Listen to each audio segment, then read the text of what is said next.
بسم اللہ الرحمن الرحیم۔ لاکھوں کروڑوں درود و سلام محمد مصطفیٰ صلی اللہ علیہ وسلم اور آل محمد پر۔ میں ہوں عمر دراز گوندل۔ آپ سب کو 12 ربیع الاول کی بہت بہت مبارک ہو۔ عید میلاد النبی صلی اللہ علیہ وسلم کا آج دن ہے، آج بہت مبارک دن ہے، آپ کی ولادت کا دن ہے۔ سب مسلمان آج خوشی منا رہے ہیں۔ اللہ تعالی ہم سب کو ہدایت دے، اللہ تعالی ہم سب پہ اپنا کرم فرمائے، ہمارے لیے آسانیاں پیدا کرے اور ہمیں حق اور سچ کے راستے پہ چلنے کی توفیق دے۔ اب چلتے ہیں خبروں والے سلسلے کی طرف، اور جو خبروں والا سلسلہ ہے وہ شروع کرتے ہیں سب سے پہلے جناب علی آج تحریک انصاف کو مبارکباد کے سلسلے میں۔ نمبر 1 تو چلیں یہ ہو گیا نا کہ جناب وہ آئینی ترمیم نہیں ہو سکی تحریک انصاف کی وجہ سے یا مولانا صاحب کی وجہ سے، متفقہ طور پہ جس وجہ سے بھی نہیں ہو سکی۔ لیکن دوسری بات کیا ہے؟ دوسری بات یہ ہے کہ پاکستان تحریک انصاف کے وہ لوگ جو لاپتہ تھے یا جن کے متعلق کچھ پتہ نہیں چل رہا تھا یا جن کو اٹھا لیا گیا تھا، وہ کہاں تھے وہ بھی پتہ چلا ہے۔ تو اس کے حوالے سے خبریں آنا شروع ہو گئی ہیں، اور تحریک انصاف کو مبارکباد اس بات کی کہ نمبر 1 تو آئینی ترمیم نہیں ہو سکی، نمبر 2 ان کے جو لاپتہ لوگ ہیں ان کا سراغ مل گیا ہے۔ اور بریگیڈیئر اسلم گھمن صاحب جو ہیں وہ سیالکوٹ سے ان کا تعلق ہے، ایک زمانے میں وہ سیکٹر کمانڈر بھی ایک رہے خفیہ ادارے کے، تو وہ بھی لاپتہ تھے یا غائب ہو گئے تھے یا کر دیے گئے تھے، تو وہ بھی واپس تشریف لے آئے تھے رات، وہ میں نے آپ کو بتا دیا تھا۔ نمبر 2 جو ہے وہ MNA جو سعد اللہ بلوچ ہیں وہ گھر پہنچ گئے ہیں۔ سعد اللہ بلوچ کے حوالے سے گھر کے اوپر ان کے ریڈ ہوا تھا اور یہ ویڈیو سامنے آئی تھی، تو وہ بھی پتہ چل گیا کہ جناب وہ بھی واپس آ گئے ہیں۔ اس کے بعد ایک اور جبری طور پہ لاپتہ یا اغوا جن کو کہا گیا، عمر سلطان جو عمران خان کے ایک وقت میں سیکیورٹی انچارج تھے، تقریباً 22 روز کے بعد وہ بھی گھر پہنچ گئے ہیں۔ چلیں یہ بھی ایک اچھا کام ہو گیا۔ اب تحریک انصاف کیا کہہ رہی ہے؟ تحریک انصاف یہ کہہ رہی ہے کہ ہمارے 5 MNAs کو اغوا کر کے پنجاب ہاؤس میں رکھا گیا، اور اس حوالے سے رؤف حسن جو ہیں وہ یہ کہہ رہے تھے کہ ہم ان کی بازیابی کے لیے عدالت کے اندر پٹیشن دائر کریں گے، لیکن اس میں سے جو لوگ ہیں ان کا پتہ چلنا شروع ہو گیا۔ اچھا بتایا گیا تھا کہ ریاض فتیانہ سمیت جی فلاں لوگ جو ہیں وہ ملک سے باہر ہیں، تو پتہ چلا وہ بھی پہنچ گئے تھے، تو انتظام پورا تھا اس حوالے سے، لیکن اس رنگ میں بھنگ ڈال دیا مولانا صاحب نے، اور اگر مولانا صاحب کے نمبر نہ ہوتے تو بات نہ بنتی۔ اچھا ہمارے ہاں ہوتا یہ ہے کہ ہم ایک انٹلیکچوئل ڈس آنیسٹی کرتے ہیں یا ہم ڈنڈی مارتے ہیں۔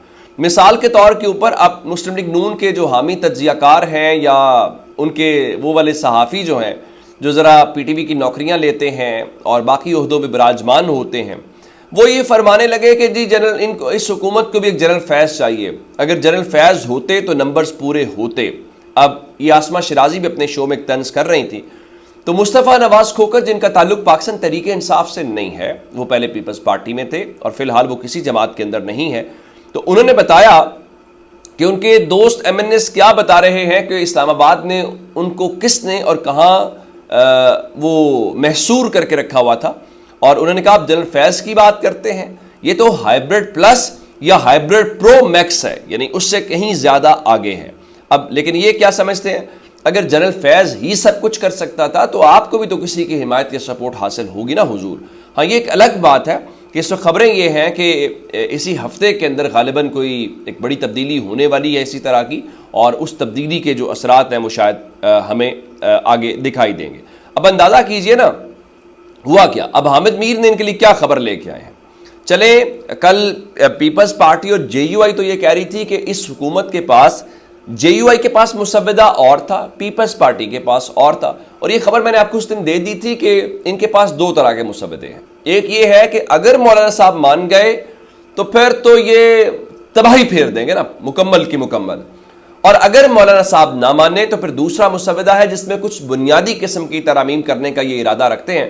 وہ الگ بات ہے کہ مولانا صاحب نہیں مانے تو ان کا سارے کا سارا کھیل بگڑ گیا، اور ان کی امبیرسنگ مومنٹ ہے، اس سے بڑا دھچکا وہ نہیں ہو سکتا۔ اٹارنی جنرل کو استعفیٰ دینا چاہیے، وزیر قانون کو استعفیٰ دینا چاہیے، ٹیکنیکلی تو ان کو خود استعفیٰ دے کے گھر چلے جانا چاہیے۔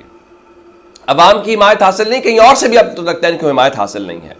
اب حامد میر کیا ان کے لیے نیا پنڈورا باکس بھی کھول رہے ہیں, انہی کے اوپر لنکا ڈھال رہے ہیں. ان کے مطابق مسلم لیگ نون کے 3 سینیٹرز نے ترامیم کا مسودہ مانگا جو انہیں نہیں دیا گیا. یعنی انہوں نے یہ کہا کہ کم از کم ہمیں یہ تو بتا دو کہ آپ کیا کرنے جا رہے ہو.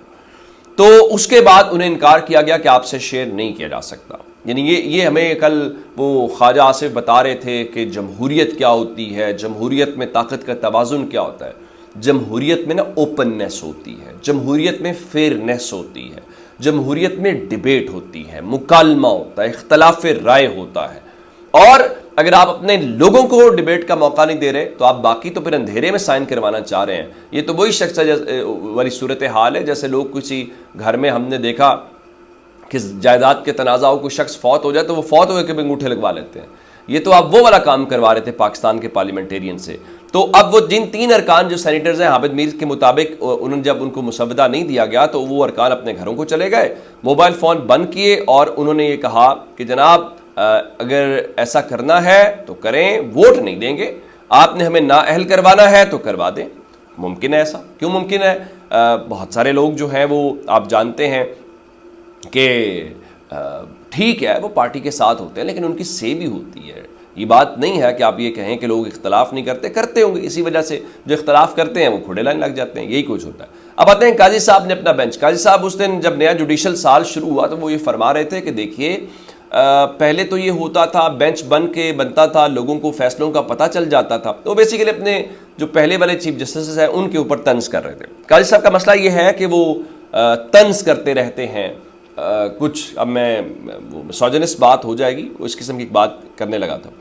تو اب بات یہ ہے کہ انہوں نے ایک بینچ بنایا ہے اور اس میں 19 ستمبر کو کیس کی سماعت انہوں نے لگائی ہے. اچھا 18 کو الیکشن کمیشن نے تحریک انصاف اور جے یو آئی کے انٹرا پارٹی الیکشن, جو کہ جے یو آئی بھی پی ٹی آئی کے ساتھ ہے, تو ساتھ ہی 4 قومی اسمبلی کے حلقوں کی بھی تو ان کا نمبر یوں پورا کر لیتے ہیں.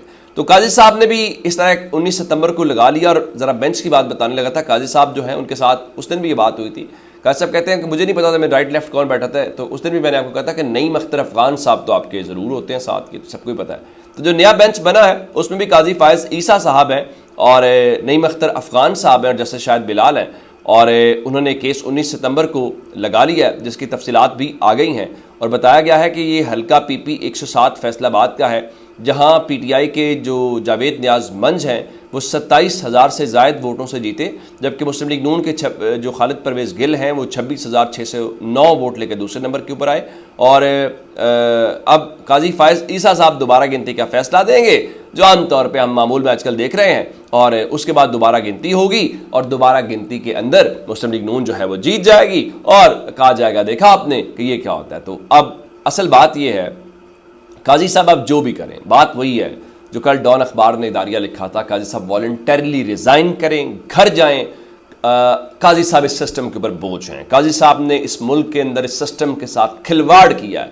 ان کے ہوتے ہوئے ملک کی سیاسی جماعت کا قتل ہوا ہے, لوگوں کے بنیادی انسانی حقوق پامال ہوئے ہیں, اور قاضی صاحب خاموش رہے, سسٹم کو سپورٹ کیا. جو ظلم پاکستان کے لوگوں کے اوپر ہوا اس میں قاضی صاحب کا کردار تاریخ میں یاد رکھا جائے گا.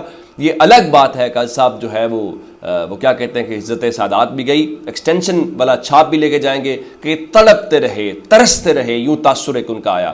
تو وہ باب ان کا فی الحال دکھائی نہیں دے رہا. اس کی وجہ یہ ہے کہ رات کو مولانا صاحب سے جب پیپلز پارٹی کا وفد ملا ہے تو ان کا اپوزیشن کا متفقہ فیصلہ ہے کہ قاضی فائز عیسیٰ کو توثیق کسی صورت نہیں دی جا سکتی. تو قاضی صاحب تو گھر جائیں گے, باقی باتیں بعد میں ہیں. تو اگر حکومت چاہتی ہے کہ عدالتی اصلاحات سے متعلق ترامیم لائے جائیں تو اپوزیشن اس کے لیے راضی ہیں, لیکن اب وہ آئینی ترمیم حکومت کی نہیں بلکہ حکومت اور اپوزیشن دونوں کی متفقہ ہوں گی تو ہوں گے. لیکن اب جاتے جاتے آج چونکہ مبارک اور خوشی کا دن ہے تو ایک خوشی کی خبر یہ ہے کہ آج قاضی فائز عیسیٰ کو 1 سال مکمل ہو گیا ہے اور اب ان کے 39 دن باقی رہ گئے ہیں. آپ یوں کہہ سکتے ہیں کہ 1 مہینہ قاضی فائز عیسیٰ کا باقی رہ گیا ہے. میرا خیال ہے پاکستان کے اندر لوگ دن ان کے گن رہے ہیں جو کہ ماضی میں ہم نے نہیں دیکھا. اپنا بہت سارا خیال رکھیے گا. خدا حافظ.